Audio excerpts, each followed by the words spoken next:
Good morning, everyone. Good morning. It's 9 o'clock. We're going to get started here in just a few minutes for Wednesday, December 4th, 1 million cups. We're going to get started here in just a couple minutes. There's Daryl. If you want to ask him. So I know we were waiting on coffee, so we'll probably start just a few minutes late.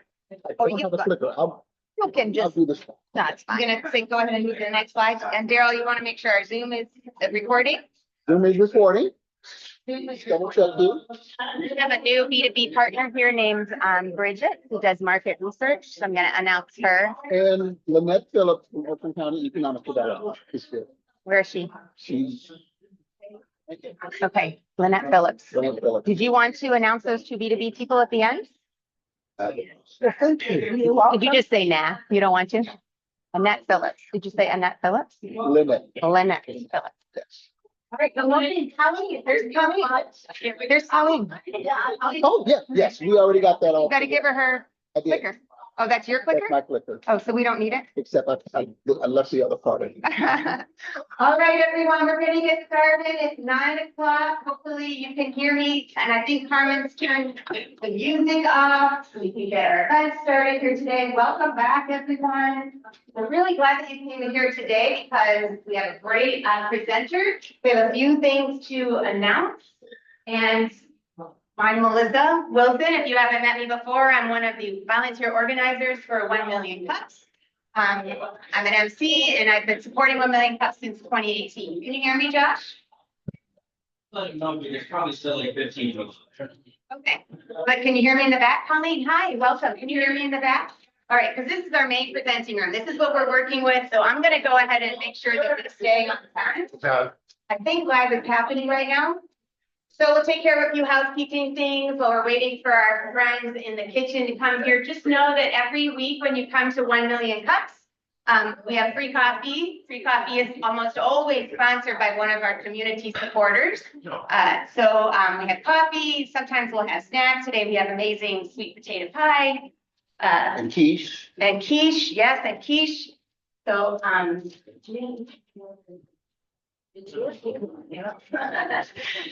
all right.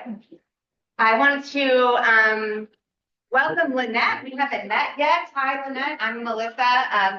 You're the Oakland Thrive, Oakland County Economic Development, right? So thank you for coming today to our 1 Million Cups meeting. If you're an Oakland Thrive partner, a partner, can you raise your hand in the room?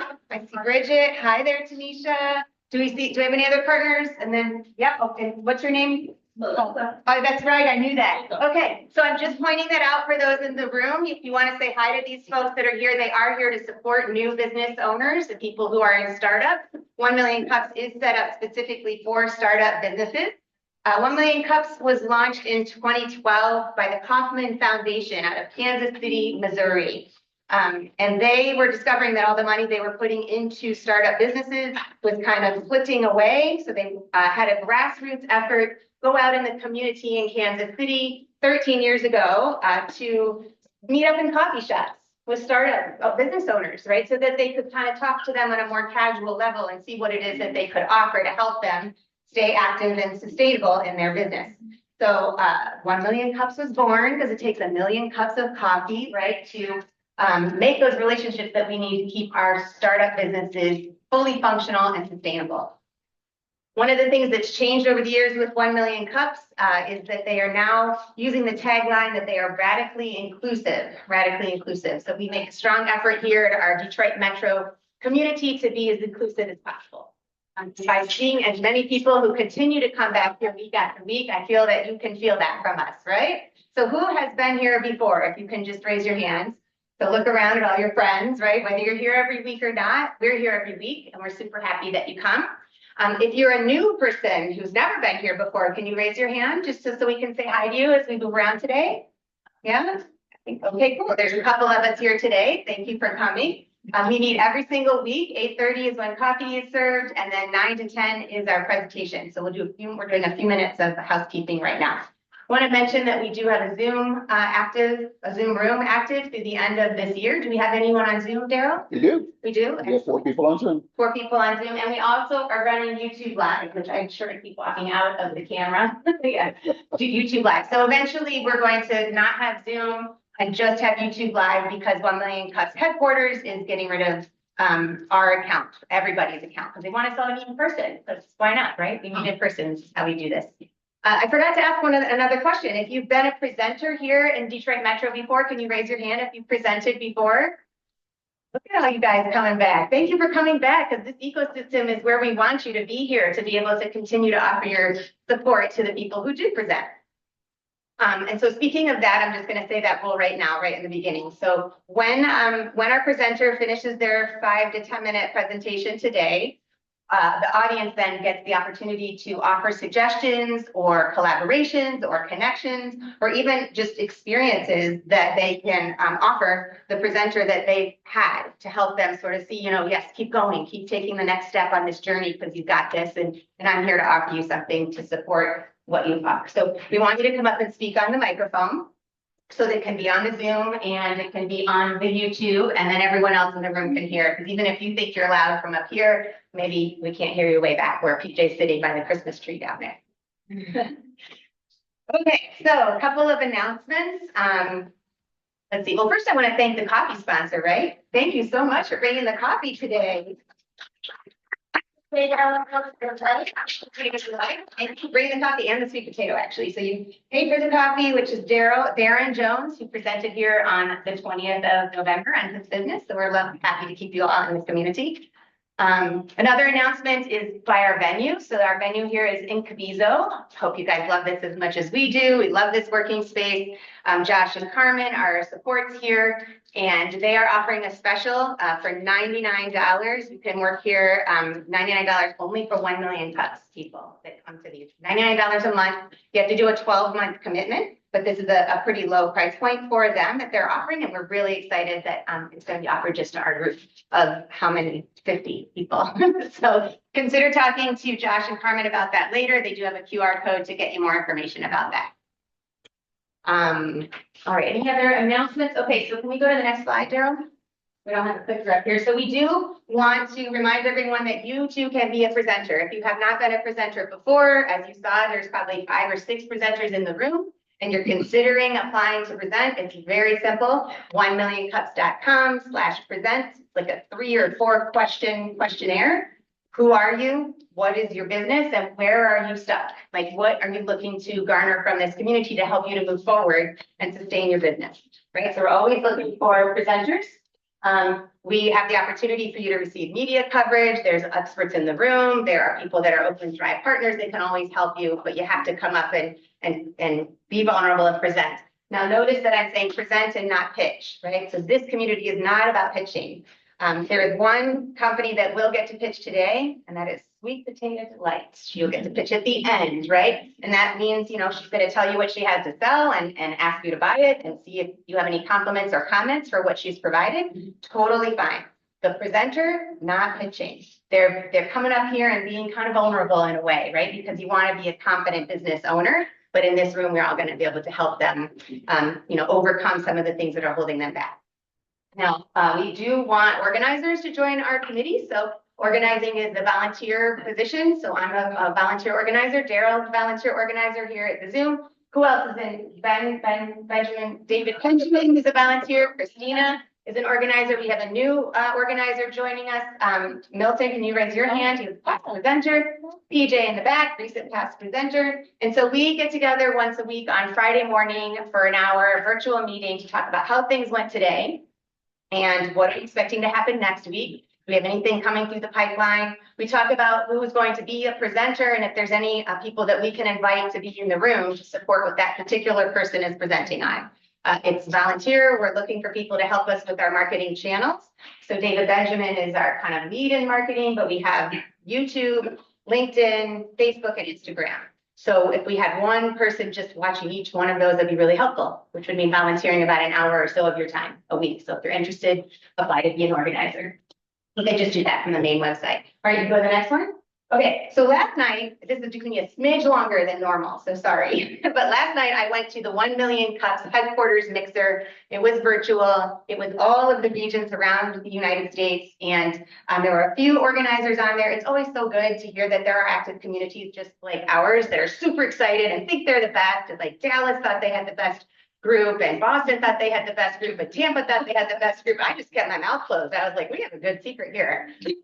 We are going to be recognized by 1Million Cups, like at the top of the line, I believe, next year, because not only are we a very strong community here with people continually coming back and supporting each other, we've launched a new sister community in Ann Arbor. So if you wanted to experience the 1Million Cups in a different community, as if you're from Michigan, you know, Ann Arbor is close, but it's way different. It's way different. I was there last week. You're welcome to go to Bamboo, where Ann Arbor is. And then we are also looking at potentially launching a new community in downtown Detroit, which I might be the lead for. So surprise, surprise, I might be doing that. So one of the things I found out is that our actual number of communities that are all meeting today, Wednesdays, every Wednesday morning, that's our required date to meet as part of our framework. There's 103 communities meeting today. 103. On the number of new communities, Ann Arbor being included on that, there are 24 new communities in that number. Number of organizers in the United States, volunteer organizers, 685 total, right? So we happen to have a little bit of a larger organizing group, but I was a part of 1Million Cups before Oakland Thrive came in to support us, and we had like four people. Now we have like 10, which is very, very helpful. 13. More hands, less work, right? More hands, less work. 2024 presenters. Oh gosh, am I gonna remember that number? It's like 1,111. It's not that number, but it's very close to that number. I was surprised. I should have put that on. And then the last thing I want to mention is they are going to create a summit. The summit is coming back. So they did a summit for volunteer organizers every year from 2015 until 2020, and then they stopped, and they're starting that again. So if you become a volunteer organizer, you can go to Kansas City, Missouri, and experience a 4-day summit. It's July 21, 2, 3, and 4. So for the organizers in the room, I'm probably going. So if you want to go, we have to look at plane tickets. But there's going to be a summit, and always good things come out of that. We learn new tips from other communities. We connect with other organizers, and we can just build the community best we can. All right, next slide, please. So this is the mixer picture that I wanted to bring and show you guys, and hopefully I'm not in the way. This is the Southwest representative. He won the ugly sweater contest. So he cut all these plastic cups in half and glued them to his sweatshirt and put like, I don't know, fluffy stuff around him. He was super, super excited. Super excited. And they like, he pushed a button and it would light up. Like, I don't know, he had a crazy sweater. I just thought I would show that with you guys. All right, did I miss anything, Daryl? Because it's time for the presenter to go, right? You think I hit it all? You hit it all? Okay, all right, you guys ready? Have I queued you up? Everyone has coffee? Okay, so Dijana's going to be our presenter today, Dijana Design Studio. You have like 7 or 8 minutes. I'm gonna probably, if you start pitching, which I know she's not gonna because I helped coach her. I'll stop you on that. And then anyone who comes up to offer questions, if you start pitching, you're not able to do that either from the stage. You're just coming up here to offer support as best you can. Yes, and then Bridget, I'll announce you at the end when we talk about the coffee sponsor. Okay. All right, and passing the mic to you. You ready? Okay. Welcome our presenter.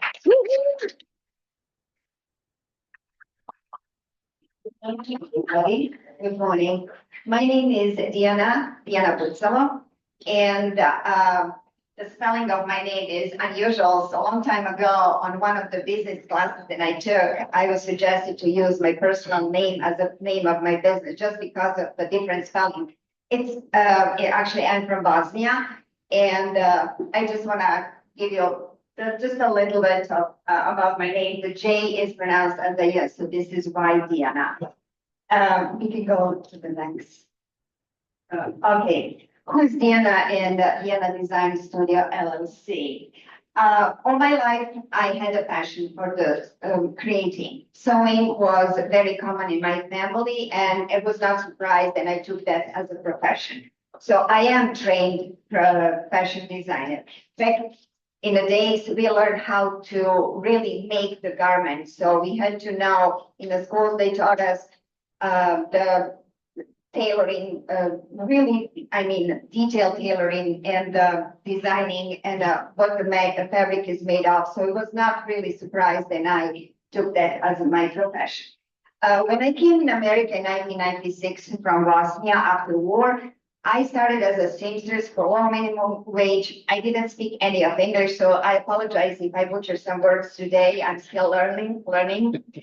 I started very humbly with being a seamstress, and slowly but surely I built up, my business through the costume clothing and costumes. I'm very known in Metro Detroit as a costume designer, especially amongst the pole dance ensembles and acro performers. So sometimes in 20, I would say 12, I decided, because people would always compliment my clothing, I decided to start my own clothing line. And the response was great. Obviously, it was first, like every another business, it was very, very inexpensive. I don't want to say cheap, but you learn as you go. The reason why I opened my business is I felt confident. First of all, this country is giving me great opportunity to have a business. Another thing is I wanted that freedom of to be creative, to express myself through my designs. And definitely financial independence, because you never know if you're gonna last as a seamstress, because that's almost, I don't want to say forgotten trade, but is not, first of all, is not appreciated enough. So another reason, one of the reasons was why I opened my business is that financial independence. You can do the next slide, please. So I like to call my business crop to couture. It's like a farm to table concept. The reason why I do that, because I know what the fabric is made of. So I know how to make a pattern. I know how to sew. I know how to cut. Why I wouldn't try to sell it? So when you think that way, it's like, I don't need to outsource. I can make everything in my own house, which is great. My products are my fashion lines. I have I'm sorry. So I have my small fashion line. Some pieces are one of a kind. Some pieces are produced in a multiple collections, but never more than 5. I kind of told myself I want to be not exclusive, but at the same time, I want to have uniqueness in my business. And one thing that I learned taking my business license, I decided the size of my business, how big or small my business should be, because everything is in the house. Everything is made, by me, and sometimes with my co-workers, my collaborators, so to say. I decided to keep it small, so it's more manageable.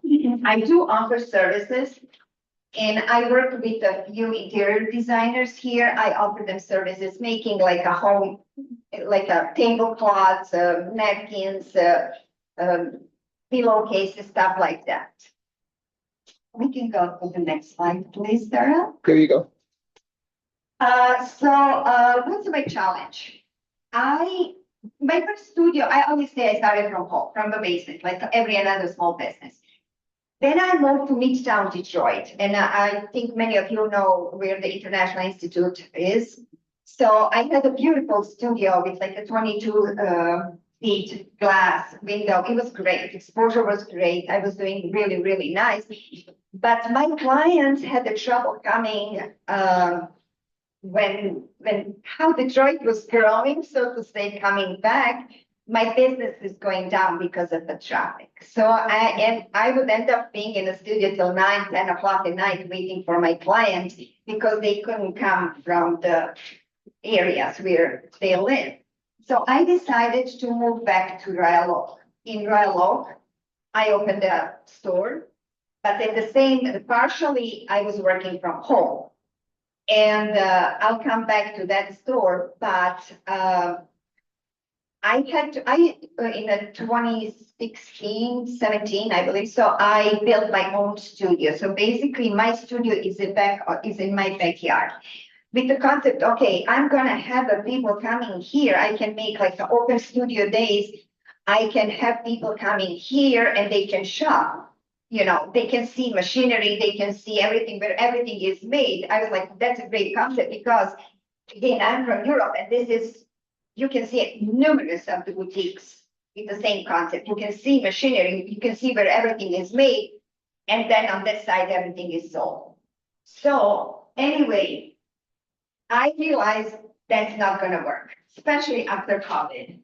So now I'm here in front of you guys because I want to go back to retail, to brick and mortar, but I am way too small to afford like $5,000 rent daily. And I was thinking, we can go to the next slide, please. So I was thinking, and you know those concepts like a hair salons in a Royal Oak or Ferndale when they have a small independent shops. Actually, yesterday I spoke with one lady who's also she's a hairdresser. So can you imagine those shops being filled with another small businesses, photographers, jewelry makers, dressmakers, whatever. You walk into that space, like let's imagine this space and you have a different, like a small mini mall. So that's a concept that I was thinking, but I was like, maybe it's not really the best concept. So because, and it would be in price range for us super small businesses. I hope you know what I'm thinking. Trust me, I have a book of every pros and cons, why and why not to do that. So I've been working on this concept for 2 years. But again, it's just like, okay, rents are expensive. How we can do, and then this is why I decided to present my issue concern in front of you today. And next slide. Yeah, next slide. Yeah. So I realized actually I was selling from my studio, but since COVID, I saw that people are hesitant coming to the private residences. It's been hard. I do have still people coming into my studio and they don't mind all the mess. Like yesterday, it was a mess and I had my customer coming and I had to kind of sweep quickly because really I don't want her to see. I mean, okay, she's gonna see. I have all industrial machinery and everything, but you know, the confusion is when they come and they see my little showroom, they were like, oh, you know what? They don't even look at that. Maybe you can make me phone pouch. I know, I can't. Maybe you can have, I can't. I cannot afford to spend the time altering, even though I know I don't do custom clothing. I do semi-custom. So for example, this dress on me, if you want this dress, I can make it customized to you. Longer, shorter, longer sleeves, that's it. But people that they get confused. I did try pop-up shops. I did, like I said, appointments. I did try wholesale and consignment. That doesn't work because they want arms lights and a whole outfit for free. And then I did festival and events, which is great. But my price point is not festivals. Next slide. So next slide, please. So again, I learned the lesson through festival events, appointments. I want to be seen as a really high, my product needs to be seen as a high value product. And I have so many great ideas about possible store. So next, look, the biggest lesson is, oh yeah, location. And I used to be a realtor, so I know this is a very, very important. I ask my clients where they want to see me. And I offer them few locations where I was thinking, and then this is the area where I want to be. Berkeley, south of 12 Mile and the college. So I know exactly where I want to be. Another thing that I want to tell you is, yeah, I can sell I don't have a problem selling my product. I know if I have you in front of me, I don't have a problem selling because I stand behind my product. The thing is, how to make accessible that customer can come any time of the day when the store is open and shop, not being by appointment, because appointment is commitment. And we have a tendency to break commitment sometimes, you know. So I have, like I said, pros and cons of the certain areas. And also opening a store, I have a huge book of customers. So partnering with me or collaborating or however we call that, you would get the book of customers, my customers. So obviously, we can share them, we can serve them. Maybe next slide, please. Like I said, I had the store in 2020. I had the store, it was great. It was struggle in the beginning because person would come and say, oh, I thought this is $70. No, it's honey, it's $700. Like, it's made here. It's made here. So it's made by my hand. So it's 700, for example, this dress. I had the store, I had to move because I had a very bad landlord and almost I lost my business because of the roof was going to collapse on my business. And that's the time when I decided to go and open my studio, which is really, really pretty. Next slide. Your own. Okay. So I need a space where I can set up it. I don't have to bring my production. I can just have a 200 square feet space. I'm looking for the business partners, I'm looking for the advisors, I'm looking for the collaborators. I'm just putting in front of you guys something that's so obvious and I know so many small businesses are struggling and they're closing, they're ruining their dreams because they cannot afford the high rents. And like I said, they must be willing to invest in the store. And then please, next slide. And you can find me on my website, DijanaBucalo.com, phone number, email, send a picture, whatever you want.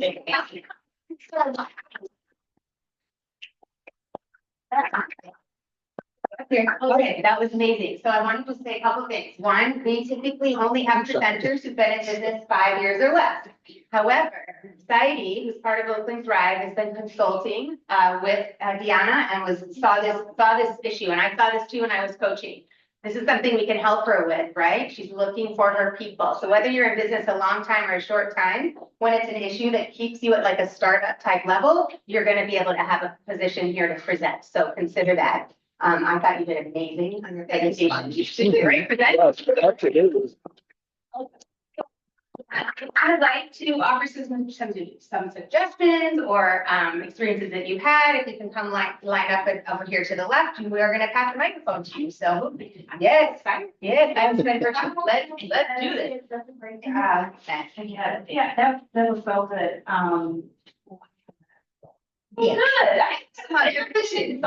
So this is a thought that I have, and I like the fact that you're getting so creative with what you see the challenge, but you're open to other possibilities. I love the fact that you were very specific about your ask and what you want in Berkeley in particular. So I have a suggestion for you. There is I guess a retailer consignment shop in Berkeley that I go to. And typically they get their clothes, they're higher end women donate their clothes that are higher end clothes. I go there all the time to get clothes. But it's a pretty big space. So I'm wondering if you approach them, that these women that are donating their clothes, and most of them still have tags on them. So I know they will be willing to purchase new things because they're donating what they consider old things with still tags on them, that you can get space there. And those you could share those customers and vice versa to help people with, I don't know. It's a 12 mile in a corner of 12 mile. It's right across from the ice cream shop. You guys know the ice cream shop in Berkeley. Yeah. Yeah. It's right across from the ice cream shop. But that's my thought, that would be a great place, that if I was to go in there, and although I'm going in there for the other clothes, to see you there and the women that are donating totally. Yeah, I think will be great clients for you. I must say, I did consider Rust Belt. But Rust Belt, like for example, it's only December is when they're open all whole week. So Rust Belt is good, but it's not good for me at this moment. Just so I don't think it'll be the right clients for you. based on your clothes, yeah. Not, we don't love Ferndale. Yeah, no, the Russell, yeah. First of all, you have done an amazing job with your research Thank you. and taking the time to really understand your business, who your clients are, who your clientele is, and what's the best way for them to shop with you. So congratulations, and I applaud you for that. Thank you so much. That means you understand the business side of things as well as the creative side of the business. I have a client that might be perfect for you. She is looking to start up an artisan space in Berkeley. So that's a good connection for you, because what she wants to do, she understands your problem. She used to be in Rustbelt, and it was not the best place for her to shoot your next jewelry. Okay. So she decided, I'm gonna take my money and I want to start up a space to help people like her and like you to share a common space so that they can do needs exactly. So I'm gonna connect you to her. Thank you so much. I really appreciate it. Thank you. Anyone else who's next? Come on.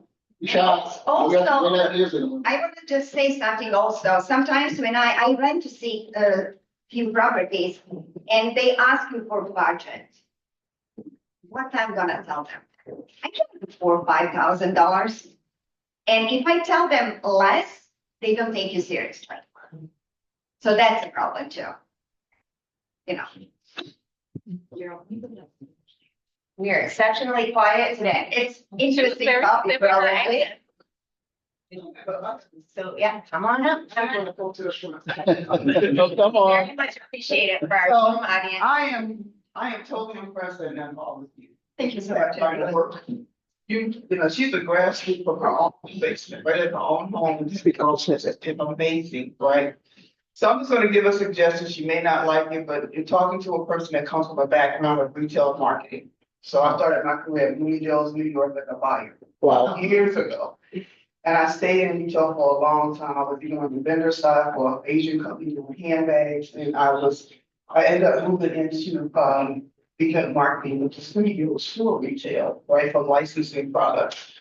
And then from there, I ended up going into, mass retail, to the point that up to 3 years or 4 years ago, I used to run the largest in Michigan, the only store in Michigan that they had resale shop that was over $1 million a year, right? So that shop is very successful. We get all high-end product from people that don't need. Also, the marketing that I have done with the media, working with retailers within Somerset Mall and so forth. I'm kind of familiar with fabrication, working with sourcing and things like that. Your product needs to get in front of the people that can afford it. Yeah. Okay, because if you're not a startup, like you said, in Europe, been there several times, you're right, you go into those showrooms, instead of them going into New York showrooms, you can put all the work right at their fingertips, all their work is right in front. People really appreciate that. Here's a little bit different, they don't want to see, they just want to see the final product. They just want to see the beautiful part about it, right? And you've done so much research on where you need to be and who your clients are, you know what they can afford, you know who you should be.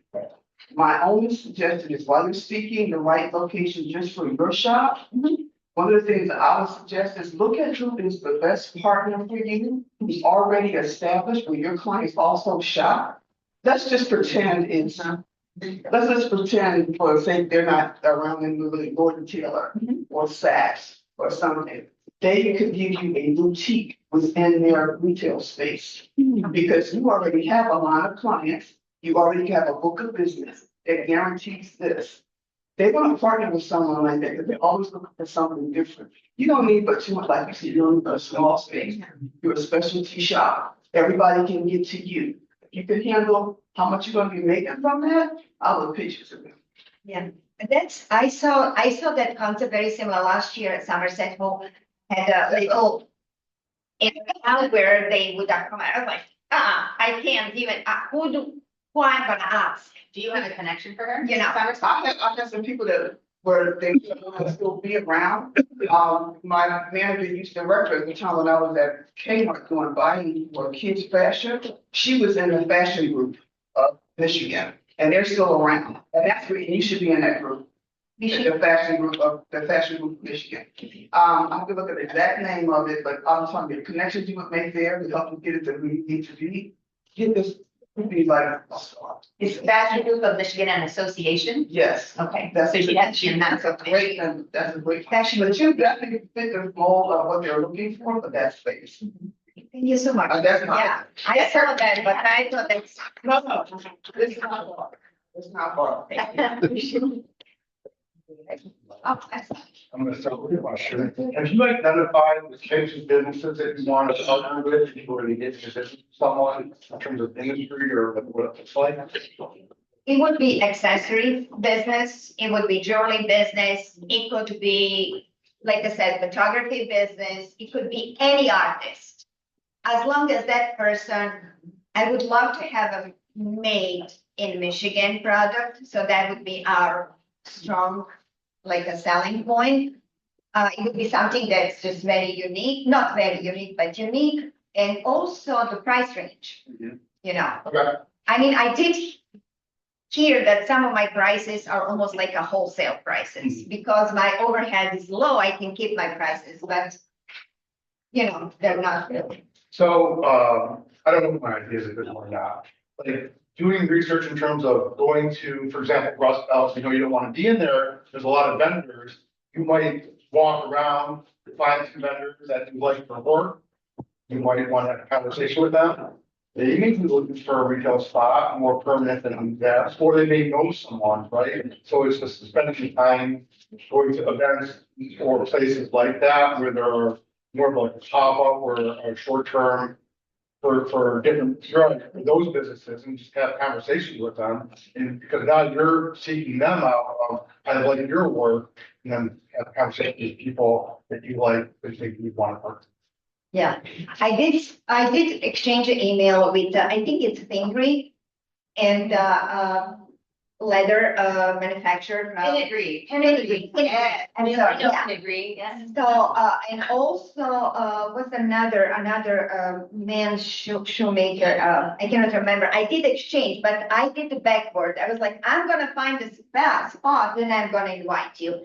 Versus doing what you said, I should approach them up and say, okay, let's try together, maybe I should do that. Maybe, yeah, there's, I know people do like glass blowing. Yeah. Yeah, you know, Rust Belt market, so like that might be fun, and it's just Yeah. might be able. Thank you so much, I have a small business owner, glass wine. I was listening back there and, okay, we got it. You got it, Curtis. Kind of look. Yeah, you got it. But I was listening to you back there and I had some ideas about, how you could do a lot of analytics work. Google Analytics has a great platform for small businesses if you're not taking advantage of it. If you're using Google Analytics, it's absolutely free. I'm gonna look it up again when I'm in the office right here. They're giving $500 in startup. So where you can use it for your analytics services. What that would do for you is that all those parameters that you just said, accessory, jewelry, and things like that, you can put those same parameters inside of this Google Analytics tool. And it will tell you all of the businesses that are in this area that are looking for or need, or that you can take advantage of. Google has a wide platform that they're trying to push right now for small businesses because of the month. If you need some help with that, I'm more than happy to help you with that. I understand that a lot of people are not SEO savvy and data savvy, but coming into the information tech age that we're in right now, I can help you with those parameters that you're trying to set. You do have a good platform and a good framework already established that you just probably need some help with pushing it out to that right audience too. So, I'll be more than happy. Thank you so much. Thank you. Do you have any Zoom people there? No questions on Zoom. Anything on Zoom? Nope. Oh, good, very good, yeah, so, I just want to compliment audience members because as you just saw, Curtis, who's one of our first presenter in March here, offered something that's kind of from a whole different angle. and also teaches all of us to pay attention to our Google Analytics and what we're thinking about and how it can be used. And he also just let us know there's a $500 applicable special to startup businesses using Google. So like, if you have anything, even something might be instinctively coming to the top of your mind, please come on up and suggest offers to Dijana. So this is the magic of 1 million cups, and we would love you to be a part of it. Come on up here, Bridget. Yeah, come on up. Closer. Tell them who you are, please. Hi, my name is Bridget Millar, and I'm a market researcher, so I have a lot of questions, more questions than answers. But my number one question is, have you considered space within a spa? That seems like that would be your target market, the women who are spending hundreds of dollars on spa services. There's a spa that I go to in Novi, and they've got very large boutique, not necessarily clothing, but I can see that as a fit. But I don't know if you have to personally be there the whole time, or if you can just rent some space and have some items there for sale. And if that's the case, then you could look at hair salons, spas. There's also, I don't know if anyone's from the Novi area, but Farmington's Greenhouse, they have a huge boutique in there, clothing. And a lot of my neighbors and friends I have said they make more money from the boutique than they do from their plants and shrubs and all the stuff that they sell. So those are some thoughts that I have that might be complementary businesses that are different than the art streets that you're looking for. But I think like the spas in Birmingham would be a natural. It's just fit. But maybe you can have some space. Yeah. Do it with multiple ones, like you don't have to personally be there. That's just my thought. Can you tell us who you are as well? So I was gonna introduce you later. Sure. I'm Bridget Millar. My company is called Unmuted Consumer Insights. We're a full service market research firm, and we were just approved as a business provider for As of right now, we're the only market research provider as part of Oakland Thrive. So I know that won't always be the case, but so here to help anybody if you have market research, so I'm not pitching. But the service we will offer through Oakland Thrive. Thank you so much. I'll definitely consider that. Okay. All right, so before we close this out, Daryl, Just a quick question. What are you doing for marketing, and what are you using social media to market your business? But what are you doing for marketing? Yeah, I do use social media, but word of mouth, 99% is word of mouth. I have my repeating customers, and some of them are like with me for 20 years. Just when I really started, they grew. Yeah. Do you do men's clothing also? Excuse me? Do you do men's clothing or just women's? No, I'm trained in men's clothing too, and I used to do, if you remember, Gentleman's Consignment in Royal Oak. Yes. I did all the operation for him, because that was when I had the store, we were next doors, and that was kind of bringing me a lot of business. all right, okay. So before we close it out, there's no one in the room here who knows somebody who is a startup business that can't afford a brick and mortar, but wants to be in a brick and mortar that could complement what Dijana is looking for. You do not have to come up and speak on the microphone. You can meet up with her afterwards, but if you have any suggestions, anything that's come up for you, any experiences you've had, anyone? All right. How do you think it went? Did you get some good stuff? Yes. Okay, great. Thank you. Thank you very much. Her slide up here. So her contact information is up here if you want to take a picture of it or whatever for staying in touch with Dijana. A couple things to announce here at the end before we have our coffee sponsor come up and pitch, right, briefly. One, hopefully you all checked in, right? So you've heard, and Carmen's helping with that, right? Carmen, I know you can't speak today, but you're helping with that. So she's been kind of going around, and if she knows you, she's been checking you in. But it's really important that you check into this event, not only for Oakland Thrive, so they continue to support us and they can, without being here, can, take the word of Daryl and everyone else that yes, we're a thriving, active community and we want it to continue. We want them to be our community supporter, but it also helps the 1 Million Cups national recognition groups to show that we are a sustainable and active community. And that's what I want to talk about at the summit in July, how awesome we are. So a couple announcements. There is going to be a pop-up at Mailey Coffee. I don't think I need it. There's going to be a pop-up at Mailey Coffee. Who was here when Mailey Coffee did their presentation, right? So she's a coffee vendor. She operates out of the Treat Dreams building in Ferndale, at just south or just north of 9 Mile. So there's a Mailey coffee shop, there's Hero and Villain, and there's Treat Dreams, and they're doing a pop-up. So she was a past presenter, and with a Nibble, who brought those very realistic candles that looked like pies and cupcakes and stuff, they're gonna be part of that pop-up. So, you know, if you want to support 1 Million Cups presenters from 10 a.m. to 2 p.m. on this Sunday, if you feel like hanging out in Ferndale and you want to go by and check out their pop-up, please consider doing that. And then there's another announcement walking up from the back of the room. Is this an Oakland Thrive event? Oakland Drive and Southfield Chamber December 4th, that's today. today. So if you don't have plans tonight and we're willing off the snow, but it's not going to happen today. Tri-City Business Holiday Mixer is going to be at Hanson's Hall. Hanson's Hall is a new venue in Ferndale. It's on West 9 Mile. It's like just as you're heading towards Oak Park, just over the Ferndale border. Join us, it says, to network, fellow business owners from Oak Park, Southfield, Lathrop Village. There'll be dinner. So if you don't have plans, it's from 4 to 6. Cheer and great company. You'll be entered into our raffle drawing for prize baskets from local businesses. So it's $10 to register, and there's a QR code here. So if you're interested in doing that, that's happening tonight. All right, are we ready to hear from our coffee provider? And we can put sweet potatoes, we can put her logo back up on here. Sure. All right, got it. 5 minutes if you want. Okay, good morning, everyone. How are you doing? Morning. First, I want to thank my fellow vetpreneur, Belinda Barnes, for bringing me to this space. I had known I could do this like forever, but she was actually like, come on, you gotta go. So I want to thank you, Belinda, for bringing me to this space. It's just so amazing and awesome. I am Dr. Belinda Anderson, the founder and CEO of Sweet Potato Delights. So we manufacture vegan sweet potato based baked goods, mostly for restaurants, health food stores, and co-op grocery stores.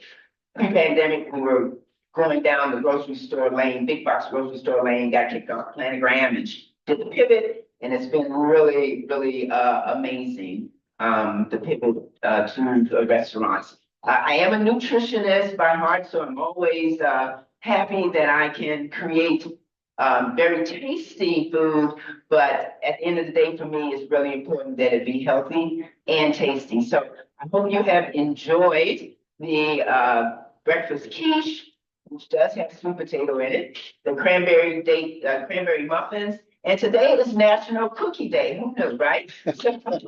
I brought the cookies. Another amazing thing about this space, which we all know, is meeting other entrepreneurs that we can partner with. And so, again, being the nutritionist and wanting you to have the best quality in products and ingredients, Darren and I partnered so that I didn't have to run out to Tim Hortons and get you coffee. And you have amazing coffee with Darren. And that is another thing I want to be thankful of in this space, because I'm meeting wonderful entrepreneurs that I can partner with to help grow my business as well. SweetPotatoDelights.com is the website. We're Sweet Potato Delights on all of the social media, Instagram, Facebook. And I think that's all I need to say right now. If there's any questions? Are you doing any pop-ups or any events the next couple of weeks? Okay, so let's see where, actually, I don't have anything on my schedule, but you can find me at places like, or you can find the products at places like Trap Vegan on the Avenue of Fashion. Wonderful restaurant. They carry our sweet potato cheesecake that has a ginger pecan crust. Our whole line is vegan. I don't know if I didn't say that. The whole line is vegan. The Kitchen by Q is a restaurant in Detroit that carries the cheesecake. The Natural Food Patch in Ferndale also carries the cheesecake. Detroit People's Food Co-op, wonderful store. If you have not been there, they opened in May. The building itself is just amazing. They are now our largest wholesaler because they carry like 5 or 6 of our items. So you'll find the bun cake there, the cheesecake, the cookies, The sweet potato pie is that time of year for sweet potato pie. And we also do catering. So we do corporate catering, small business catering. So, yeah. Awesome. Did you bring business cards and all that? That's at the table in the back? So I do have some flyers for holiday ordering, and I have a digital card, which again, someone here at this meeting set me up. The first meeting I was here, I didn't have cards. They're like, "Oh, you need a digital one," and they did it for me like in 3 minutes. So I do have that again. Thank you so much. All right, thank you.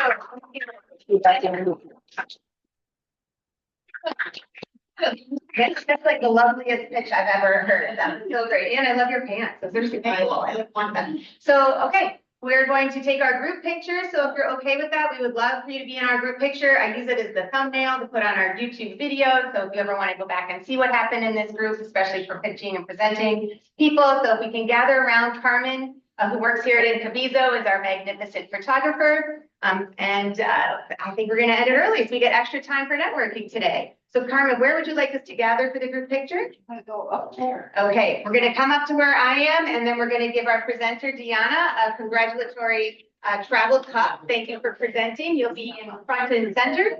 So if you could stay right here. Will someone from our organizing team grab a cup for Dijana? I think David Bender is probably doing that. So come on up with our picture. It only is going in this one location and in Carmen's beautiful gallery. Now, if you saw Carmen taking photos today and you're wondering where those are going to show up, they are going to be posted on our LinkedIn with a link to Carmen's gallery. Okay, that's the only place those pictures are going. Hey, Carmen, I'm going to be your voice for you.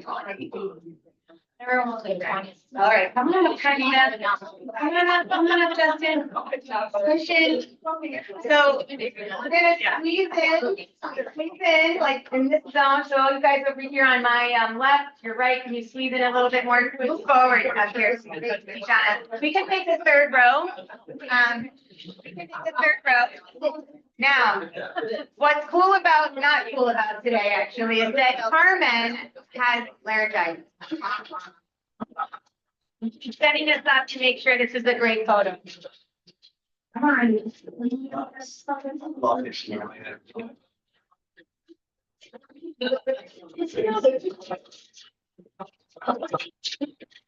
So just take a moment to grab this photo and everyone keep Want somebody sit there? Yeah. Oh,